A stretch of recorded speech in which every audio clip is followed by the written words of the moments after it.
South African team ने बिल्कुल बच्चों की तरह वन साइडेड गेम मारा है पाकिस्तान को। 40वें ओवर में ही 270 ऑड रन चेज कर दिए with the loss of just 2 wickets. Quinton de Kock ने 100 किया है और फिर शिकायत होती है पाकिस्तानी प्लेयर्स की या एक्स प्लेयर्स की कि दूसरी कंट्रीज अपनी मेन स्ट्रेंथ टीम क्यों नहीं भेजते, पाकिस्तान हमेशा सेकंड स्ट्रिंग टीम ही क्यों आती है पाकिस्तान खेलने के लिए। सो उसका ये जवाब है, जब उनकी बी टायर टीम या सी टायर टीम, वो लड़के जो उनके डोमेस्टिक के प्लेयर्स हैं, आके आपको कंपीट कर देते हैं, हरा भी देते हैं इन अ गिवन गेम। सो वो क्यों भेजेंगे अपनी मेन टीम जबकि उनको दिख रहा है कि सामने वर्ल्ड कप है। अभी next month south Africa India में खेलेगा, ओडीआई भी खेलेगा, T20I भी खेलेगा, टेस्ट भी खेलेगा। आप टीमों में फर्क देख लीजिएगा एंड आपको साफ अंदाजा हो जाएगा कि आपकी क्रिकेट किधर स्टैंड कर रही है। एंड पाकिस्तान शुड रियलाइज कि they are not compatible more than Bangladesh even.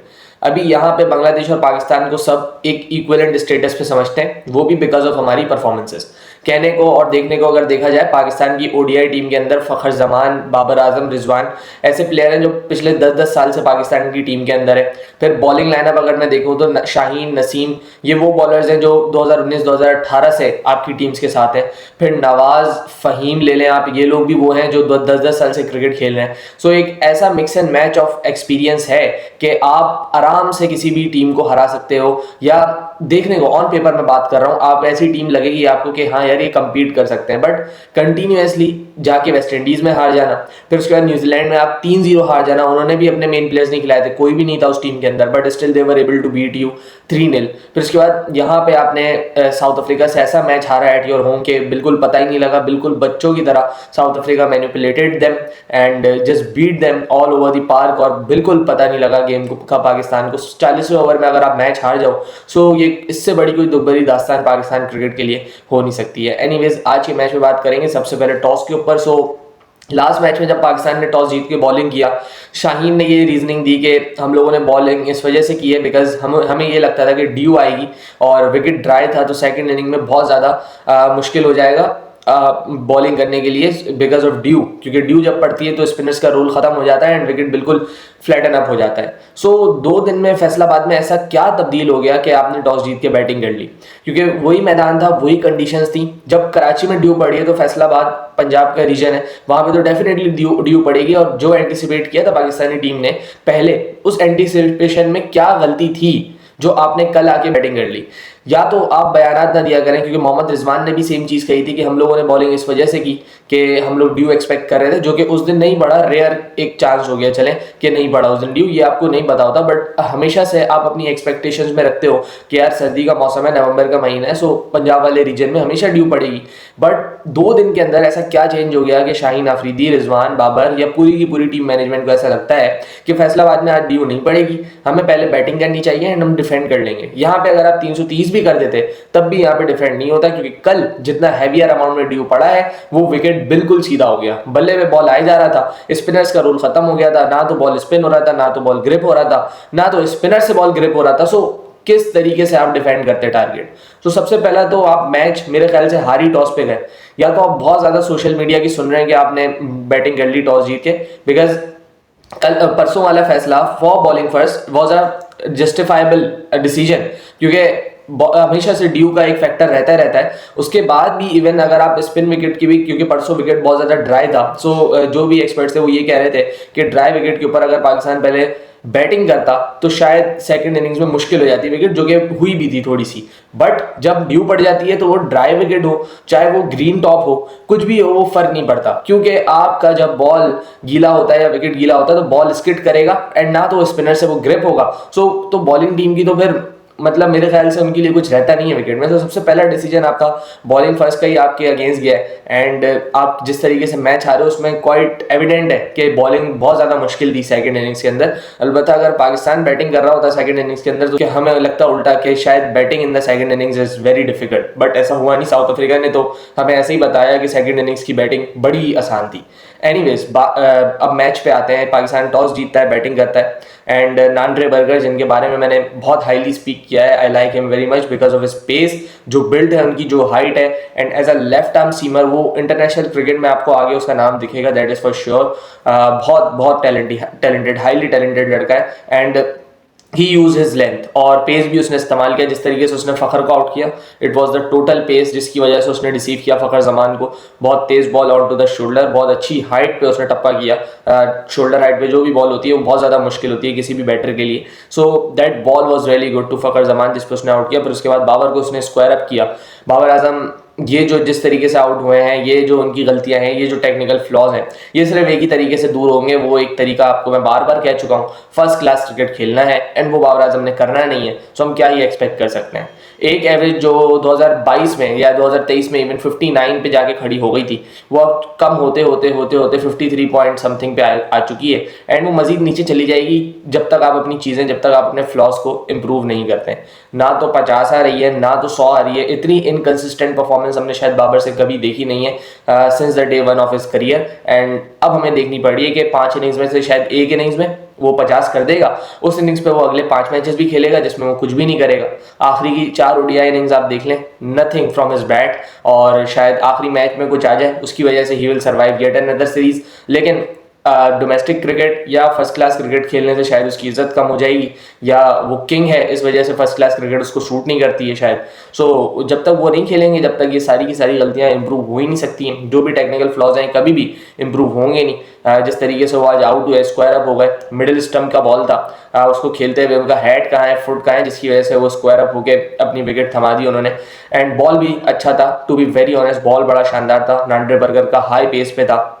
Again मैं कहूंगा कि उसके स्पेल ने बहुत बड़ा डिफरेंस क्रिएट किया। एंड हमेशा से यही होता है, जब आप पावर प्ले के अंदर अर्ली ऑन 3 विकेट्स दे दें तो बहुत ज़्यादा मुश्किल हो जाता है कि यार आपकी टीम फिर अच्छा टोटल बोर्ड पे पोस्ट कर पाए। लेकिन उसके बाद भी 23 पे 3 के बाद पाकिस्तान ने 270 लगाया, which was a reasonable total. अच्छा टोटल नहीं था, रीजनेबल टोटल था, लेकिन वो ड्यू की वजह से ना वो बहुत कम लगा। आपको ऐसा लगा कि वो गिनती में ही नहीं है ड्यू की वजह से, वरना वो इस विकेट पे अगर ड्यू ना पड़ता सो एक अच्छा टोटल हो सकता था। एनीवेज फिर बैटिंग पे आएंगे, सलमान अली आगा एंड साइम अयूब दोनों आए विकेट के ऊपर and they went into a shell. Yes, Salman Ali Agha ने बहुत जबरदस्त इनिंग्स खेली, साइम अयूब ने बड़ा अच्छा कवर अप किया, बट आप फिर भी 37 बॉलों पे 9 रन या 24 बॉलों पे 4 रन नहीं कर सकते। At least rotation of the strike must be there, जो कि थी ही नहीं बिल्कुल दोनों की इनिंग्स में when they got together.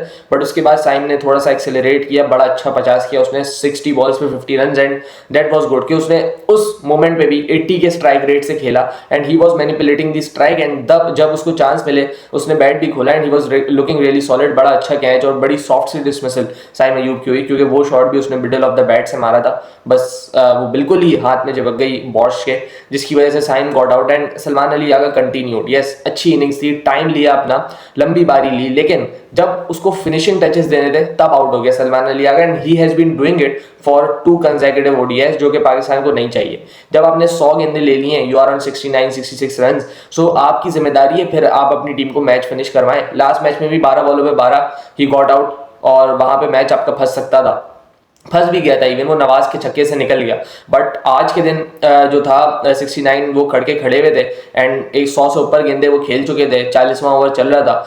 He should have been there, और उसको अगर वो रहता तो शायद पाकिस्तान 280-290 भी करता एंड वो भी इनफ नहीं होता स्टिल। बट आपकी इनिंग्स जो थी वो और मजीद अच्छी कहलाती और मजीद हाईली रेप्यूटेड होती, बिकॉज मुश्किल सिचुएशन में आप आए हो, आपने मेहनत की है, आपने बॉलें ली हैं, देन उसके बाद उसको फिनिश करके अपने लिए भी थोड़ा अच्छा करें, टीम के लिए भी थोड़ा अच्छा करें। Salman needs to finish the innings और आखिरी ओवर तक जाना सीखना पड़ेगा सलमान अली आगा को, क्योंकि छोटे से करियर में अच्छी खासी ऐसी इनिंग्स खेल चुका है वो, जिससे उसने पाकिस्तान को ट्रबल से निकाला है। सो इट स्पीक्स ऑफ कि वो किस कैलिबर का प्लेयर है एंड उस कैलिबर के प्लेयर के लिए इनिंग्स को फिनिश करना भी बहुत ज़्यादा लाजमी है। उसके बाद अगर आप बैटिंग देख लें मोहम्मद नवाज की, सो ही वाज एक्सीलेंट, जिसकी वजह से पाकिस्तान ने 270 पोस्ट किया, वरना तो शायद पाकिस्तान 220-210 ये स्कोर पाकिस्तान लगाता है इस विकेट पे एंड वो शायद ये लोग 30 ओवर में ही तकरीबन आपका मैच साइड कर देते। हुसैन तलत को देखना पड़ेगा, क्योंकि हुसैन को उनके नंबर पर मौका मिल रहा है एंड कंडीशंस भी हुसैन के हिसाब से हैं। जब वो बैटिंग करने आ रहे हैं बिल्कुल ऐसी कंडीशंस है कि वो अपना टाइम ले सकता है, अपनी बैटिंग को लंबा कर सकता है, बट स्टिल वो चीज़ हो ही नहीं रही है।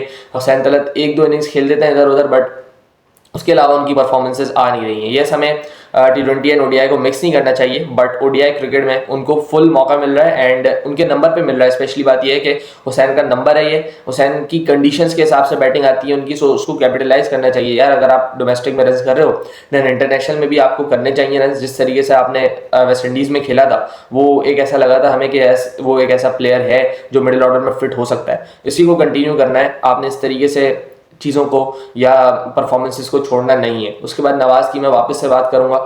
नवाज़ ने जिस तरीके से कैलकुलेटेड इनिंग्स खेली है, और जब 48 ओवर था, जब शाहीन अफरीदी आउट हुआ, ही न्यू कि अगर पीटर यहाँ पे अच्छा ओवर करता है सो 50वां ओवर वापस करने के लिए आएगा। सो उन्होंने वहां पे बिल्कुल चांस नहीं लिया, यानी इंश्योर्ड कि वो एटलीस्ट नवाज खुद 50वें ओवर तक खड़ा रहे ताकि वो पीटर के आखिरी ओवर का फायदा उठा सके, एंड दैट एग्जैक्टली हैपेंड। और वहां पे पाकिस्तान ने 22 रन लूटे, जिसकी वजह से 269 बनाया पाकिस्तान ने। फ़हीम अशरफ का बहुत ज़्यादा क्रूशल कैमियो था, जिसकी वजह से पाकिस्तान वहां तक पहुंच पाया। फ़हीम एंड नवाज दोनों के दोनों कमबैक के बाद दे आर स्पेशल प्लेयर्स और पाकिस्तान के लिए परफॉर्म किए जा रहे हैं। ऑलराउंडर्स आपके अगर अच्छे टच में होते हैं देन टीम का बैलेंस जो है ना वो बहुत ज़्यादा अच्छा हो जाता है। बट बॉलिंग में यट अगेन मैं सेम बात कहूँगा कि ड्यू, एंड ऊपर से दूसरे ओवर में अगर आपका मेन फास्ट बॉलर आके उंगलियां फेरने लग जाएगा बॉल पे, देन तो आप छोड़ ही दें, आप मैच जीतेंगे। आई डोंट नो वाई, क्योंकि नसीम शाह से बहुत ज़्यादा उम्मीदें रहती हैं। जिस तरीके का वो न्यू बॉल करता था वैसा न्यू बॉल ना तो हो रहा है एंड ना तो वो खुद ट्राई कर रहा है। क्योंकि अगर आपने सेकेंडरी ऑप्शन पे पहले ओवर में ही जाना है अपनी इनिंग्स के, देन कोई फायदा नहीं है। लोआंड्रे प्रेटोरियस अपना सेकंड गेम खेल रहे हैं ओडीआई करियर का, वो नसीम शाह को 3 चौके मारते हैं पहले ओवर में, एंड आखिरी चौका जो उन्होंने मारा वो नसीम शाह ने स्लो बॉल की थी। कौन से ओवर में स्लो बॉल की थी? इनिंग्स के दूसरे और अपने पहले ओवर में।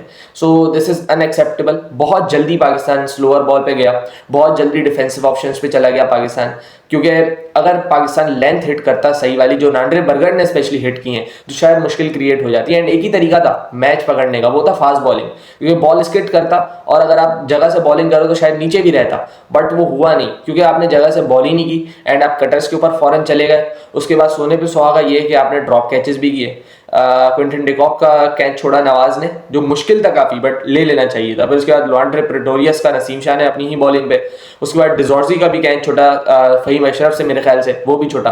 सो अगर आप इतनी अच्छी बैटिंग कंडीशंस पे कैचेस भी छोड़ेंगे, उसके बाद बॉलिंग भी अच्छी नहीं करेंगे, सो आप छोड़ ही दें मैच, आप बहुत दूर निकल जाएगा आपसे। एंड वही हुआ पाकिस्तान के लिए भी कि मैच बहुत ज़्यादा दूर निकल गया एंड शर्मनाक हार। एंड अगर आप इसी तरीके से कंटिन्यू करते जाएंगे अपनी परफॉर्मेंसेज देना भूल जाएं कि कोई भी टीम अपनी मेन साइड भेजेगी आपसे खेलने के लिए, क्योंकि उनकी सेकंड स्ट्रिंग टीम या थर्ड स्ट्रिंग टीम वही इनफ है। डोमेस्टिक के जो उनके लड़के हैं वही काफ़ी हैं आपके लिए हराने के लिए। आपकी इतनी बड़ी साइड, जो मैं बार बार कह चुका हूँ कि इतना एक्सपीरियंस है ऑन पेपर कि अगर आप इनको देखो पेपर के ऊपर तो आप यार बोलो कि ये तो कंपेटिटिव होने चाहिए वर्ल्ड क्रिकेट पे, but still they are not. 2 series आपने पिछले साल जीती हैं, जिससे उम्मीद आई हमें कि यार ऑस्ट्रेलिया को ऑस्ट्रेलिया में, साउथ अफ्रीका को साउथ अफ्रीका में हमने हराया है, तो शायद it is going to be an up for Pakistan cricket. But next year शुरू होते ही चैंपियंस ट्रॉफी में शर्मनाक न्यूजीलैंड से न्यूजीलैंड में जाके वाइट वॉश, उसके बाद वेस्ट इंडीज से 10वें नंबर की टीम से हम लोग हारे। अब यहाँ पे साउथ अफ्रीका की second tier team is able to compete us. Match हराना छोड़े but they are able to compete us. शायद सीरीज हार जाए वो, but still they will take a lot of positives कि हमने पाकिस्तान की टीम से फाइनल खेला है ऑफ द सीरीज, और हमने जो उन्हें मैच हराया उसमें हम लोगों ने उन्हें करीब भी नहीं आने दिया। Same goes for T20 I team, उन्होंने भी ऐसे ही खेला आपसे।